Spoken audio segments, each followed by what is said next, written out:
Hey guys, in today's video we're going to be going and paying our respects to Pablo Escobar and going and visiting the Pablo Escobar Museum. So if you know anything about me truly, you'll know that I've always been a fan of Pablo Escobar, and even though he's been a notorious cocaine trafficker, the worst of the worst, you know what I mean? Just for some reason there's always been a fascination with his whole story. I look at him as like a Robin Hood of the drug dealers, if you will, because he kind of gave back to the communities a lot. Even though he made so much money, yes, he killed a lot of people. Obviously, that comes with that line of work, you know. But also, he gave a lot back to the communities of Medellín here and everything like that as well. So, and it's a very controversial person when you come down here to Colombia and everything like that, because, you know, obviously everybody thinks about, you know, Pablo Escobar, and everyone thinks of Colombia and Pablo Escobar. It's all you think about, you know. But there's more to the story and everything like that. And I hope that this video kind of brings to light some of that, and I hope you guys enjoy it.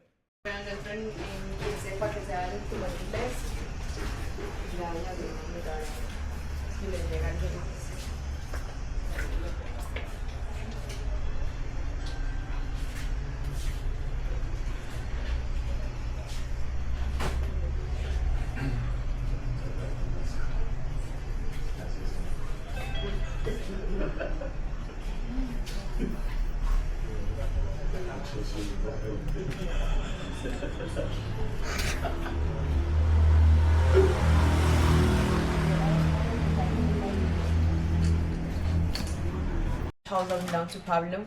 So he never lived here. He only used this place to hide himself or hide his money.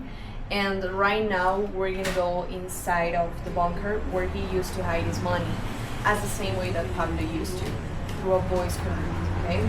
So this is a voice command, and the password to open the secret door is El Patron. Do you know what El Patron means? He's like the leader, El Patron. Yeah, like the boss. Yeah. And that was Pablo's AKA as well.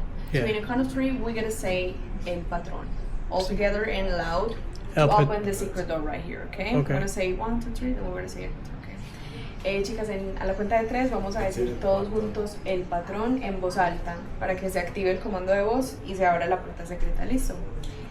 ¿Quieren grabar o ya solamente ponen? Ok. So let's go in 1, 2, 3. El Patrón. Okay. Okay. We'll just step right here and we'll listen to the music. See?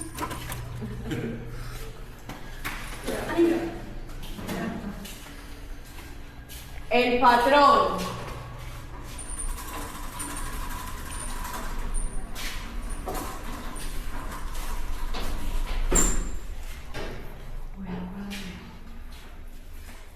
So people think that Pablo's problem was a cocaine, but actually that was the easiest part in his business, because the hardest part or his actual problem was the money, because he earned $69 million a day for 10 years. That was a lot of money, right? That's why he started to build this type of houses in Medellín. The Colombian government found 50 attached houses that belonged to him. So 50 properties just to hide himself or hide his money. And this was one of those houses. So this was the bunker for his money, as you can see in this painting. He only saved here 150 wheels and also gold bars. Now these bunkers had similar characteristics, for example, high security doors. This is an original door from a bank in Switzerland. It weighs half a ton and it's bulletproof and bomb-proof. God. The walls are completely reinforced with steel and concrete. He also had humidity control because, you know, the weather here in Medellín changes very often. And tunnels, just in case he needed to escape. So this one was closed off by the Colombian police and government when they confiscated this house. But back then it used to lead to 3 more houses 250 meters from here. Yes, so I told you you can't touch anything here, but there's just one thing they can touch, which is the door. So if you want, you can try to move the door like this, and you will feel how heavy it is. So go ahead, and I'll be waiting for you over there, okay? Chicas, si tienen alguna duda, me dicen. Dang. It's really heavy, isn't it? Dang. Heck yeah. There. And then you can go.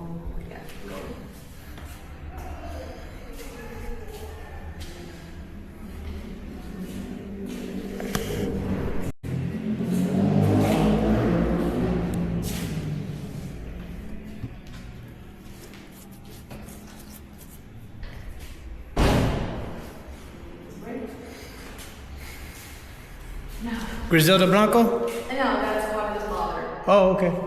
Okay. Now here you have this statue, which is a representation of the Holy Boy of Atocha. Atocha, it's just a city in Spain, but this was Pablo's favorite saint, because he was Catholic, so he was devoted to him. And also his mother used to believe in that. Erminda Gaviria, Pablo's mother. She was a teacher and she died in 2006 because of diabetes. Pablo Escobar was Pablo's father, who was a farmer, and he died in 2001 because of a heart attack. Now, here we have some pictures of Pablo's siblings. But first of all, you should know that this family was divided into parts. People who supported Pablo and people who didn't. People who supported him were his mom, also his brother, Roberto Escobar.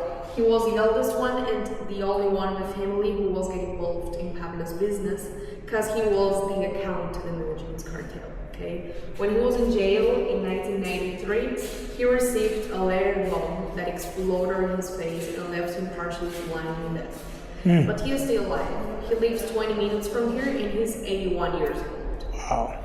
Gloria Inés supported Pablo as well, and she was Pablo's favorite sister. That's why she's the richest one now. She lives in one of the best neighbors in Medellín, 35 minutes from here. Now, people who didn't support him were his father and these siblings, Alejandro, Alma Marina, and Luz Maria. They never get involved in Pablo's business, but they are still alive. So for example, they are living here in Medellín. She lives in Sabaneta neighborhood, 25 minutes from here. She lives in Envigado neighborhood, 15 minutes from here. But Alejandro, he's the only one in the family who doesn't live in Medellín anymore, because as you can see, they look alike. So people used to mistake them.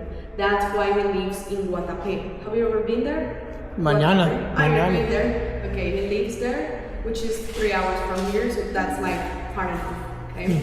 And Luis Fernando was Pablo's younger brother, and he was the first one to pass away. He died in 1977 when he was only 19 years old in a car accident. And last but not least, Nicolas, which is Pablo's nephew, Roberto's son, and he owns this museum, so he's my boss as well. Okay. Do you have any questions about Pablo's family? No. Okay. So deep. And here we have 3 safes that were taken from Pablo's 3 most important properties. So the first one was taken from the Monaco building, which was Pablo's main residence here in Medellín. This one was taken from the Hacienda Nápoles, Pablo's largest property, the one with the animals nest. And the last one was taken from La Manuela farm in Guatapé. You told me you're getting there tomorrow, so you're probably gonna see that house, which is La Manuela. En Guatapé, me dice que van a ir mañana, hay una casa que era de Pablo, la cual casi siempre muestran en el recorrido que hacen en el lago. Por si mañana van a ir, para que lo recuerden como tal, esta caja fuerte fue tomada de esa casa. Okay? So, Pablo used these safes to hide documents that involved politicians in the cocaine business, just in case he needed to blackmail them. So if you want to take more pictures here, just go ahead and we can go. Okay? A ver si quieres, pues haz una. Bien puede, ya está. Bien puede, pues hacer ahí nada.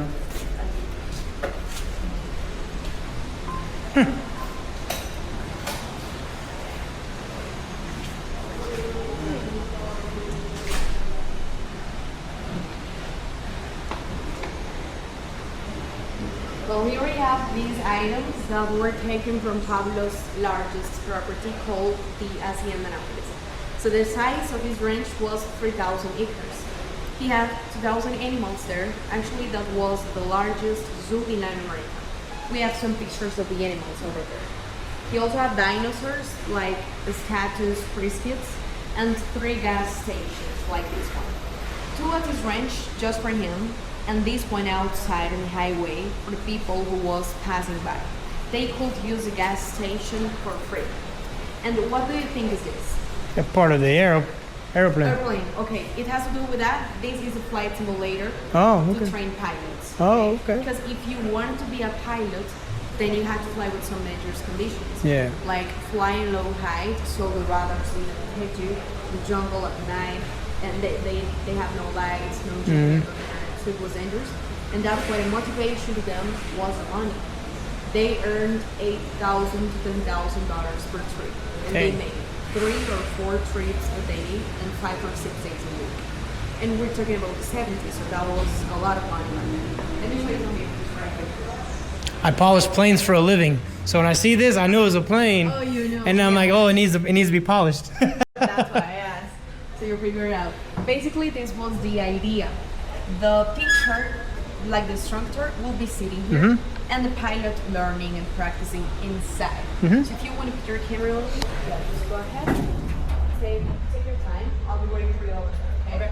Gracias.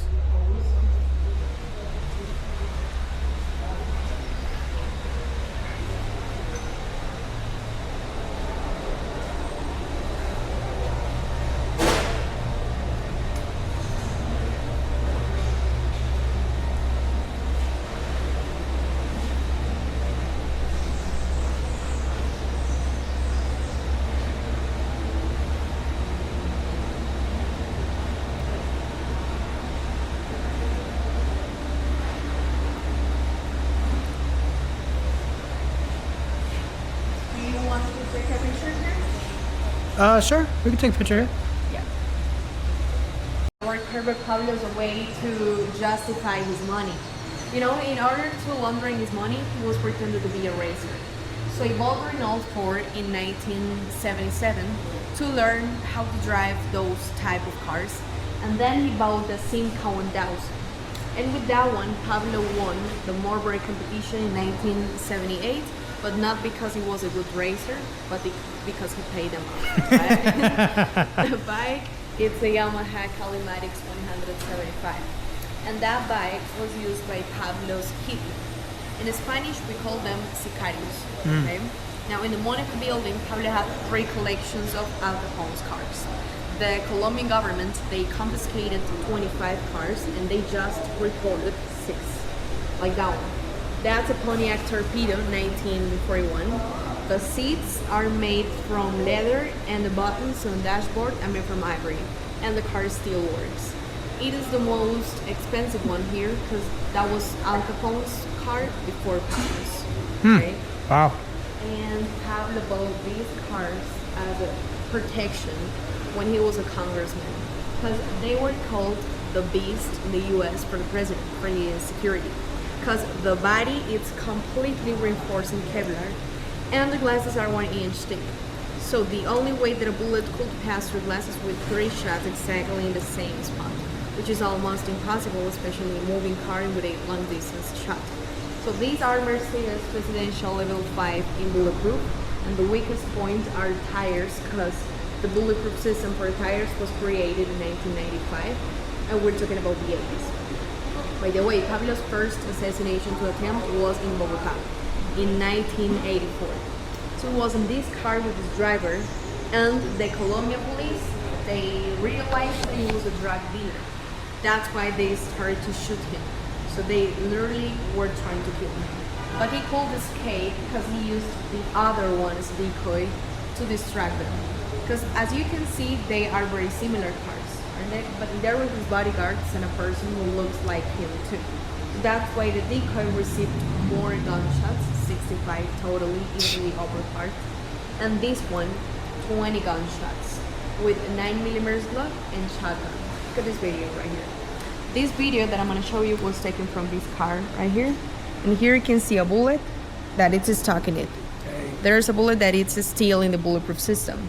It means that no one died, right? That's why he decided to save those cars in Monaco building as a trophy, because he escaped from the police for the first time, okay? So if you want to take more pictures, just go ahead. Okay. Then we come along, okay?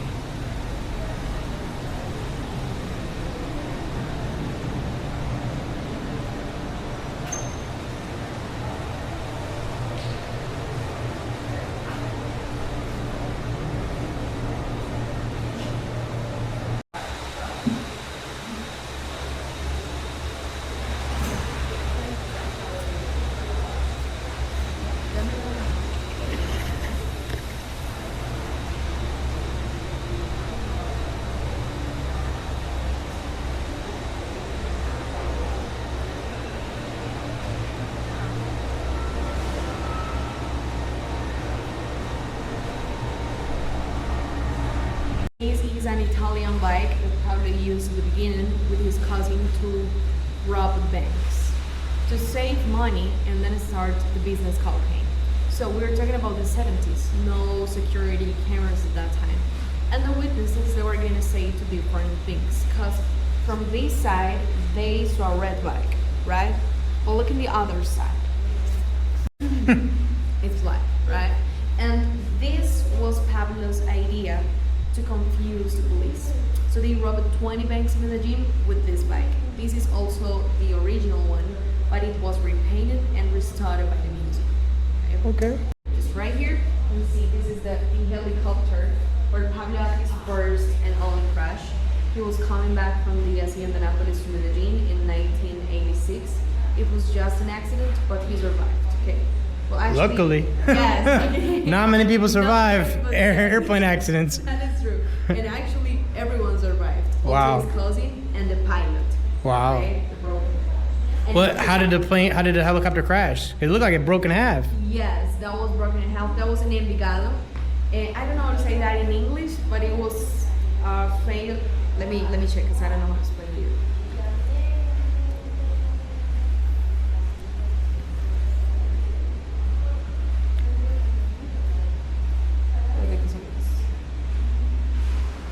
Oh yeah, tail rotor. Okay. Okay. Now here. Let's talk about Griselda Blanco. Have you ever heard about her? Of course. Her story, right? I'm very familiar with the whole story. I'm like, that's why I wanted to come here because like it means a lot to me. Oh, Yeah, really? like the movie Blow when they came out and it kind of explained the whole story. Narcos, Yeah, I've watched like the Spanish version, like El Patrón del Mar. Yes, I've watched is that the in best. Spanish. I've watched it. In Spanish. Sí, So sí. you know Spanish because of that. No, but I a little You poquito. understand it. Yeah. I got it. So Griselda, you already know she was also known as the Cocaine Queen in Miami, the Black Widow, Mhm. the Godmother. And the Pablo used to say that the only one person he was afraid of It's her. was her, yes. She sold to him. Yes. Yeah. That's what I was gonna say. She was like his teacher, basically, his mentor. So she was the first person ever who was smuggling cocaine from Colombia to the US through women, the mules. So they put cocaine in their bodies, like in the breasts, and then just went to Miami, just like that, but moving kilos. And at some point, they wanted to move more. They wanted to move tons. And this was Pablo's first idea to move tons for mass transportation inside of the tires. Because they could carry 7, 60, or 150 kilos of cocaine. It depends on the size. So he was putting tires in containers and then he was sending them on cargo ships or Russian submarines at first. But you know, cocaine in water? No that mix. is- Yes, that wasn't a good idea. That's why he started to use planes instead of submarines. So he bought military plane and Canadian plane to move cocaine, and he also bought small planes to move money. For example, that one, it's also the original one. And with that one, Pablo brought money from Panama to Medellín. With that money, he bought his largest property, called the Hacienda Nápoles. That's why he created a replica of that plane, and then he put a replica on the very top of the gate. So that was like the main entrance in his range. So that plane from there is that one right there. Exactly. That's the real plane. That is a real one. Yeah. Okay. So the Hacienda Nápoles is located 5 hours from here, in between Medellín and 5 hours? Yes, it's far away. Oh, I didn't know it was that far. I thought it was only like an Yeah. hour outside the city. Oh. It is 5 hours from here. It's in between Medellín and Bogotá. Oh, okay. And the government, they turned the ranch into a water park. Yeah, I heard about that. Now here we have some pictures of Pablo's project called Medellín sin tugurios, which means Medellín without these type of houses. And the project was for those people who were living in extremely poor conditions. So that's before and that's after. He built houses for the homeless, basically. Yeah, basically he gave them 500 houses, completely furnished, food, clothes, and of course that is the reason. That was the reason why all of them loved him. So I think that's why I have like a fascination with him versus any other of them out there. You know, like all the other ones are about like murders and killings, and obviously he did that, but he did a lot to Also- give back. You know what I mean? And I know that. So like I know it's like Like a a mix. Robin Hood. Yeah, Yes. it's like a mixed feelings with him. Yeah. That is true, yes. That's why all of them also voted for him years later when he was a congressman. Mhm. So all of them for sure voted for him. And over there you can see the piano. Just right here, the karaoke machine. Okay? Okay. Both of them were gifts from Pablo to Nicolas. Do you remember who is Nicolas? Was that the picture over there, right? Yes, his nephew and the owner of this place. Yes. Nicolas used to live in Switzerland, and that was Nicolas that was Nicolas in Switzerland. Actually, that was his house. That was his first car, his first credit card. Enrique is his middle name. Okay? That was Nicolas at the Hacienda Nápoles with his pet, and that was Nicolas in Egypt with Gustavo Gaviria, Pablo's cousin, and a bodyguard. Okay, Nicolas was the person who wrote those quotes over there. Okay. So you can take more pictures in here if you want. Okay. Then we can move on.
Now, here we have a picture of Pablo's favorite movie. The James Bond. Spy Who Loved Me, James Bond, 1977. So Pablo got obsessed with that movie because he wanted one of those jet skis. Hollywood Studios and 20th Century Fox, they created 17 jet skis only for the movie, and they put on sale 10. So how many of those things you do have Pablo? All of them. Oh, yes, that's right. But you know, here in Medellin, there's no beach. Yeah. That's why he created 21 artificial lakes at his ranch, just to recreate his hero picture, because he wanted to be the Colombian James Bond. Okay? He also got this one right here, which is an aqua scooter, but this one is currently known as diving scooter, used by divers to get underwater. So this was first jet ski, and that was the first aqua scooter in Latin America. The prison That he built. for himself after he made a negotiation with the Colombian president. How far is that from here? Well, it's located in Envigado. Envigado it's like 20 minutes from here. Okay. But the jail it's like on the very top of the mountain, so it's like an hour away. You can go visit it, right? Yeah, you can go there, but now it's a retirement home. 'Cause, Oh. yeah, the government they turned the place into a retirement home. So you can go there, but it has nothing to do with Pablo right now. Oh, okay. Okay. Now, I was gonna say that it was built by Pablo in 1991, and the first day that it was inside, like in his cells, the Colombian police took a picture of him because they wanted to show that picture to the U.S. president, George Bush Sr., as a proof that Pablo was in jail. But look at the picture right there, okay? That was, I mean, he was making fun of the president. As you can see, he's being so comfortable, and he's wearing a Russian hat. Yeah. Okay, and here you can see the gate. It's unlocked, like it's open. Okay, Oh. there's no lock. Like I can go out and in whenever I want. Okay.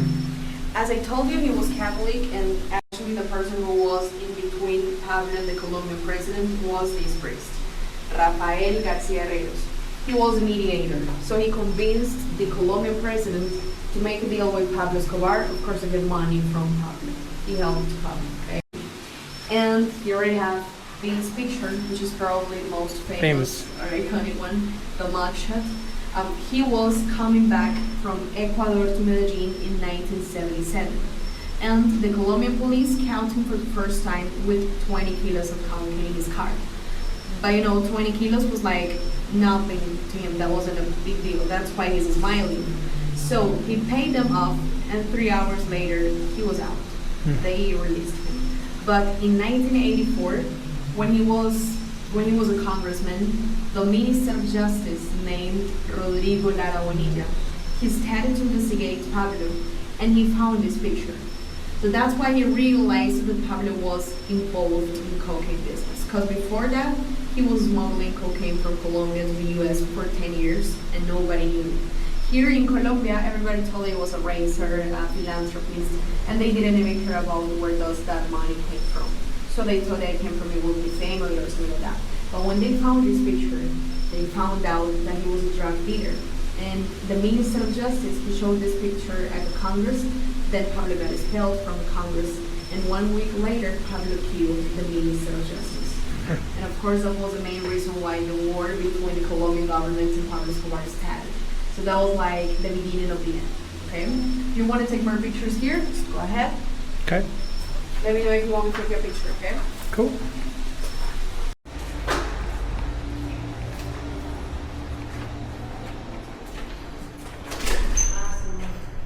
Let me know, what do you know about Pablo's death?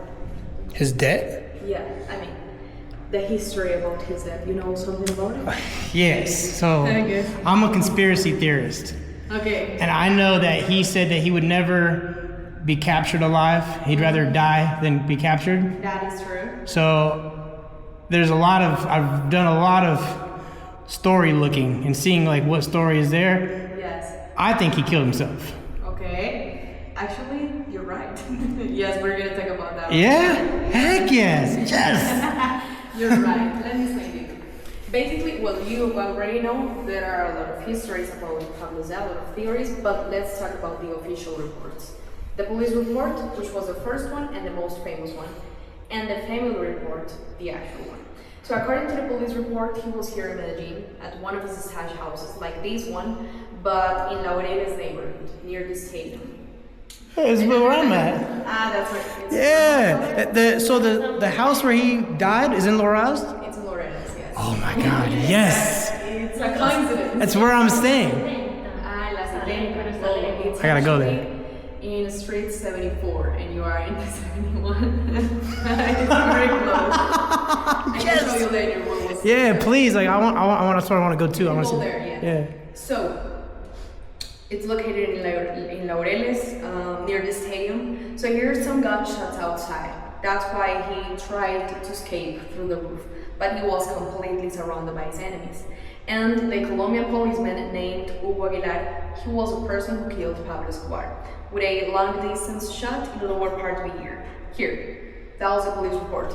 Let me show you that picture. I think you have seen this picture that I'm going to show Him you. laying on the roof and him Yes. turning his body over and everything. Yes, that one. Let me show you that again. This right here. This one, right? Yep. So this is the policeman and this is Pablo's body. And that was like the proof, like the evidence that he killed Pablo. But Pablo's family was not completely convinced about it. So they wanted to make another investigation, like a second autopsy. And they realized that Pablo didn't die because of a shot in the lower part of the ear, but a shot inside of the ear. And that he also had a mark in his bone, his ear, his hand, like a tattoo, the same mark, which just can happen with a low-range shot. Close to the body, but with his own hand. So literally like this, which means that he committed suicide, right? He killed himself. That's the actual story about Pablo's death. But the Colombian police, they just changed the story because the US government, they were offering $10 million as a reward. So they changed the story to get the money and the credit as well, to glorify themselves. But Pablo, as you say, he used to say, I prefer a grave in Colombia than a prison in the US, because the extradition was his biggest fear. That's why when he saw that he was completely surrounded by his enemies, he just preferred to kill himself, okay? Now he's buried in Itagüí, 35 minutes from here at Monte Sacro Cemetery. And also there is Gustavo's grave, his cousin, and Griselda Blanco's grave. She's buried there as well. So Right next to him. Not next to him, but like at the same place. Okay. It's the same place, and it's close. but not like next to him. Next to him it's his brother, the youngest one, and his parents as well. Herminda and Abel, next to Pablo. Okay, so let me know, do you have any questions? Okay, so we have already finished the tour right now. Awesome. I hope you enjoyed it. Thank you very much for visiting us. And I have the last information for you. If you want, you can visit on Google Maps and leave us a review, like a comment about like the tour, the experience, the new objects you observed. And in exchange of this review, I'll give you a picture of Pablo at the lobby. That picture it's like A-size and it's kind of a souvenir for you, okay? And with the guides as a way to earn money, we're completely allowed to receive tips. If you like my job, I will really appreciate it, okay? It was nice to meet you. What was your name? Brandon. For today's adventures, we're going to have a couple different stops here. Our first stop is going to be La Catedral, which is the prison located in Envigado, Antigua, which is the private prison that Pablo built for himself in the early 90s. And it was a very lavish prison. It was never really meant to keep him incarcerated. It was just basically built as a ploy to show the American government that Pablo Escobar was in fact locked up and incarcerated. The whole reason why he built the prison was because he did not want to get extradited to the United States. That was his biggest fear. So he built the prison that way he could lock himself up, but he still ran his business and came and go as he pleased. After we visit La Catedral, we're going to go visit and pay respects to his gravesite and Griselda Blanco's gravesite as well, the Black Widow. And when we finish up today, we're going to go and visit the Rooftop in Los Laurales, where he eventually took his own life as well.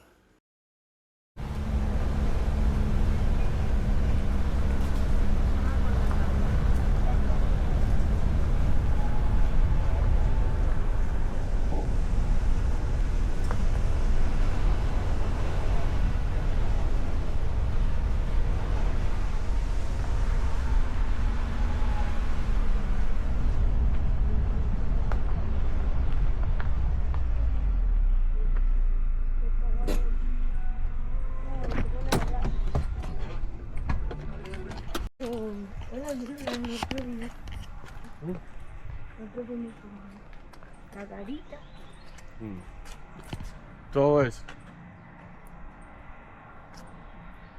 Por allí es el túnel por donde él se voló cuando lo iban a matar. Ya no, antes ese día también van a hacer aprovecho. Para ver todo el de ahorita miraría ahí un resto, pero luego en ese entrar allá porque ahí todavía hay celdas donde hay fotos de Pablo Escobar, ¿cierto? No, mire, en esta fuente, ahí en ese coso, ahí pura fotos de eso, en el coso de no, ya está más cambiado. las celdas es este coso, las celdas de Pablo. Metamos a él, que grabe como.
Se cae.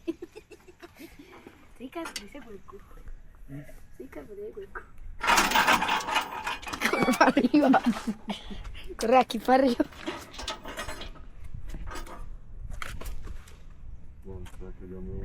¿No la cámara? ¿No cámara? ¿Aquí? ¿Sí o no? Sí. Et la beauté. So you're about to get inside view of La Catedral. La Catedral, which is Pablo's private prison that he built back in the day for himself. It's been closed to the public for years. There's a lock on the gate there. Oh, look. Our friend is back with our camera. And we have some behind the scenes footage for you guys. Que le gueule.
Escobar ahí parado en camisa de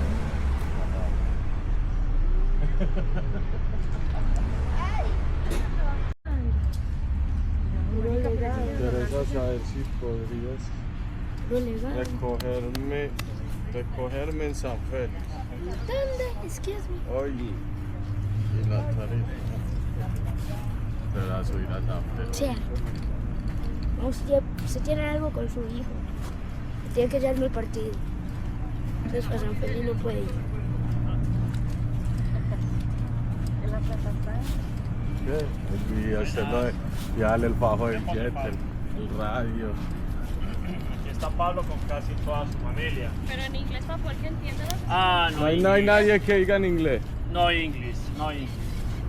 Pero se le puede explicar por un ladito, ven. Tómese la foto con el patrón y ese, un bonito recuerdo. Aquí está Pablo. Sí. Pablo, his mother, Pablo Emilio Escobar, está ahí. Ya. Brother de Pablo, que es el hermano, brother. Ya. Teresa Vergara, is nani de Pablo. Doña Arminda, is mother. Sube, bien, sube. ¿Qué puede subir? Is mother de Pablo, la mamá. Atrás está Ancon, son Álvaro Jesús Acuelo Lemon, ven, Lemon, el limón, el que murió con él. Conductor security de Pablo Escobar. Juan Manuel is brother de father, él es el papá de Pablo Escobar, father. ¿Ya? Esta foto fue cuando Pablo Escobar muere. Él muere así. El mayor Aguilar dijo de que él lo había matado, pero eso es falso. Él se suicidó. Allá es cousin de Pablo, cousin. Take a pitch con él, take a pitch. Cousin de Pablo Escobar. Son de Gustavo. His brother, el hermano de Pablo, de Gustavo. Ella es son de Gustavo. ¿Ya? Ya, allí, Black Widow de Pablo, Black Widow.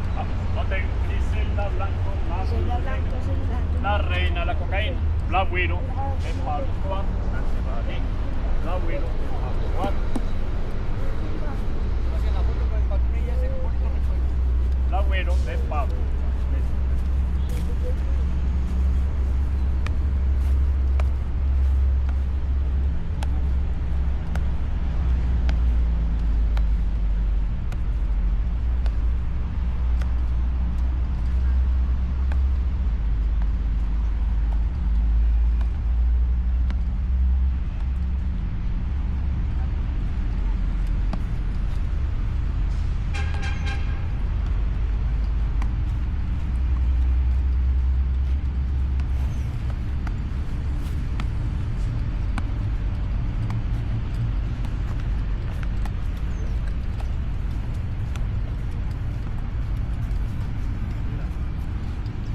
Black Widow de Pablo, Griselda Blanco de Trujillo, Black Widow de Pablo Escobar.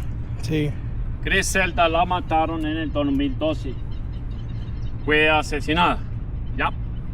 El que está ahí es un tío de ella, es cousin de ella. ¿Ya? Sí. ¿Listo? Este es Michael Corleone. Michael, son de Griselda. ¿Ya? Ya está ahí lo que me quieras obsequiar.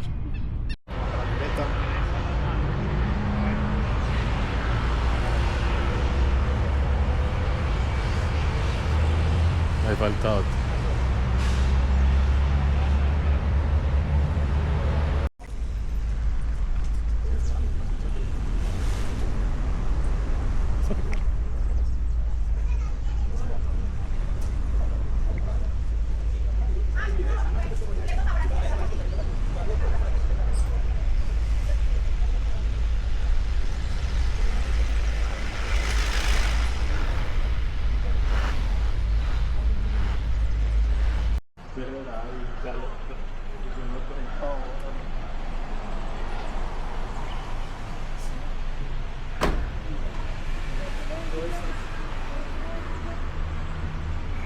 Guys, this concludes everything about our Pablo Escobar tour. We have paid our respects at his gravesite. We have seen the rooftop where he took his own life here, and we went to the museum and saw and learned a lot about him. So I hope you enjoyed this video, and we'll see you guys in the next one.